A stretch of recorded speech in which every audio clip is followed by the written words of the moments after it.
A8 news కి స్వాగతం. మార్కాపురం జిల్లా దొర్నాలలోని మల్లికార్జున నగర్ వద్ద శ్రీశైలం వెళ్లే వాహనాలను పోలీసులు నిలిపివేశారు. శ్రీశైలంలో భక్తుల దృష్ట్యా ఉన్నతాధికారులు ఆదేశాల మేరకు ఈ నిర్ణయం తీసుకున్నట్లు పోలీసులు తెలుపుతున్నారు. అర్ధరాత్రి నుంచి శ్రీశైలం నుంచి వచ్చే వాహనాలకు ఘాట్ రోడ్లో ఎలాంటి అసౌకర్యం కలగకుండా వాహనాలను నిలిపివేస్తున్నామని అధికారులు చెబుతున్నారు. దొర్నాలలో శ్రీశైలం వెళ్లే వాహనాలను నిలిపివేయడంతో భక్తులు తీవ్ర అసౌకర్యానికి గురయ్యారు. శివదీక్ష స్వాములు ఇరుముడి సమర్పించేందుకు వెళ్తున్నామని చెబుతున్నా పోలీసులు పట్టించుకోవడం లేదంటూ స్వాములు ఆగ్రహం వ్యక్తం చేశారు.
మాట్లాడండి.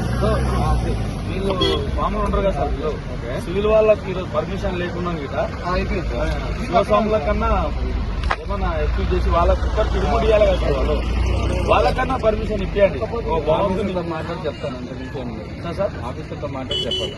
వాళ్ళకి స్వాముల కన్నా ఇప్పుడు ఒక నియమనిషంతో 60 రోజులు వాళ్ళు పూజ చేసిండ్రు, వాళ్ళకన్నా వదలండి. మాకు సివిల్ వాళ్ళకి లేకుండా కాకపోతే సార్